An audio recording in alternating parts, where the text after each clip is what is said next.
বন্ধুরা, শীতকাল মানেই হচ্ছে জমিয়ে বেগুনের ভর্তা বা ভাজা খাওয়া। তো এই দেখো আমি একটা বেগুন নিয়েছি, এটার কিন্তু আমি আজকে ভর্তা করব। তো বেগুন ভর্তা কিন্তু গরম ভাতের সাথে বা বাসি ভাতের সাথে খেতে দারুণ লাগে। তো বেগুনটা দেখো আমি কিন্তু পুড়িয়ে নিচ্ছি। তো তোমরাও কিন্তু বেগুনটাকে ভালোভাবে পুড়িয়ে নেবে। এই দেখো আমার কিন্তু বেগুনটা পোড়ানো হয়ে গেছে, এবার কিন্তু আমি খোসাগুলো ছাড়িয়ে নেব। তো খোসাগুলো ছাড়াতে একটু সমস্যা হয়, তাতে কোনো অসুবিধে নেই। ভালো জিনিস খেতে গেলে তো একটু সমস্যা হবেই।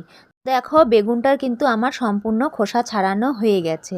তো এবারে আমি নিয়ে নিব স্বাদ মতো নুন, নিয়ে নিব দুটো কাঁচা লঙ্কা, দিয়ে দেবো পেঁয়াজ কুচি, আর দিয়ে দেবো কিছুটা পরিমাণে ধনে কুচি। তো এবারে আমি দিয়ে দিব সর্ষের তেল। এগুলো কিন্তু একসাথে আমি ভালোভাবে চটকে নেব। তো দেখো আমি ভালোভাবে চটকে নিয়েছি, এবার এর সাথে আমি বেগুনটাও কিন্তু ভালোভাবে চটকে নিচ্ছি। তো আমার ভর্তাটা কিন্তু একদম তৈরি হয়ে গেছে। তো কেমন লাগলো এই বেগুন ভর্তার রেসিপিটা তোমাদের? যদি ভালো লেগে থাকে তাহলে অবশ্যই লাইক, কমেন্ট, শেয়ার করে আমার